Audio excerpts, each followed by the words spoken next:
Bahasan kita kali ini kita akan membahas bilangan berpangkat pecahan. Rumus yang akan kita gunakan adalah ini.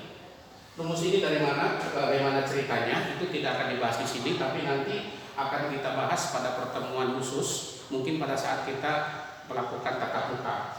Rumus ini kita gunakan untuk menghitung saja, dan pada saat ini kita akan membahas bagaimana cara menghitung bilangan berpangkat. Contoh, kita ambil yang nomor 1 itu, berapakah 8 pangkat 1/3? 8 pangkat 1/3 kalau diubah ke dalam bentuk akar yang seperti ini akan menjadi bentuk seperti ini. Ini artinya akar pangkat 3 dari 8. Akar pangkat 3 dari 8 itu adalah suatu bilangan, cari suatu bilangan yang kalau dipangkatkan 3 hasilnya 8, dan bilangan itu adalah 2. Sehingga akar pangkat 3 dari 8 itu adalah 2, dan akhirnya kita bisa menentukan bahwa 8 pangkat 1/3 itu hasilnya adalah 2. Kita ambil contoh yang kedua. Berapakah misalnya 4 pangkat 3/2? 4 pangkat 3/2 kalau diubah berdasarkan rumus yang di atas itu akan menjadi seperti ini. Akar pangkat 2 biasanya nggak pernah ditulis angkanya. 4 pangkat 3 itu 64. Berarti nanti hasilnya seperti ini. 64 itu, akar dari 64 itu hasilnya adalah 8. Jadi 4 pangkat 3/2 hasilnya adalah 8. Sebenarnya untuk menghitung 8 pangkat 1/3, untuk menghitung 4 pangkat 3/2, kita bisa menghitung dengan cara lain. Tapi kita nanti tidak akan bisa menentukan bilangan-bilangan yang pas untuk menjadikan bilangan tersebut bilangannya yang berbentuk bilangan bulat.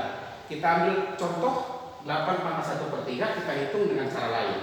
8 pangkat 1/3, karena 8 itu adalah 2 pangkat 3, maka kita bisa ubah 2 pangkat 3 pangkat 1/3. Kita ingat bahwa bilangan berpangkat apabila dipangkatkan lagi itu pangkatnya dikalikan, berarti ini akan menjadi 2 pangkat 3/3 alias 2 pangkat 1. 2 pangkat 1 itu 2. Jadi benar bahwa 8 pangkat 1/3 dihitung dengan cara lain pun hasilnya 2. Dengan rumus ini pun hasilnya 2. Berarti rumus ini tidak bohong, rumus ini benar. Lalu apa gunanya rumus itu kalau bisa dihitung secara langsung seperti ini?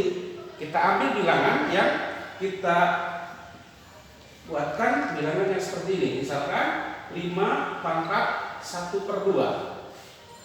Kalau pakai rumus yang di atas, ini akan menjadi, ini adalah akar 5. Akar 5 itu adalah suatu bilangan yang kalau dipangkatkan 2 hasilnya 5. Dan tidak akan ada bilangan bulat manapun yang kalau dipangkatkan 2 hasilnya 5. Oleh karena itu biarkan saja dalam bentuk akar. Sehingga 5 pangkat 1/2 atau 5 pangkat setengah itu hasilnya akar 5 saja. Tidak bisa diganti atau tidak bisa dibuatkan ke dalam bentuk bilangan bulat manapun. Contoh yang lain misalnya, berapakah 7 pangkat katakanlah 2/3? Ini menurut rumus akar adalah akar pangkat 3 dari 7 pangkat 2, sehingga akan menjadi seperti ini. Ini dibacanya adalah berapakah akar pangkat 3 dari 49. Artinya kita harus mencari bilangan berapa yang kalau dipangkatkan 3 hasilnya 49. Itu tidak akan ada bilangan bulat maupun bilangan pecahan yang apabila dipangkatkan 3 hasilnya 49. Oleh karena itu 7 pangkat 2/3 diakan dalam bentuk seperti ini. Bentuk nomor 3, bentuk nomor 4, ini bentuknya asli bentuk akar. Ini asli bentuk akar. Sedangkan bentuk nomor 2 dan nomor 1, walaupun ada akarnya, dia sebenarnya bukan bentuk akar karena hasilnya berupa bilangan bulat.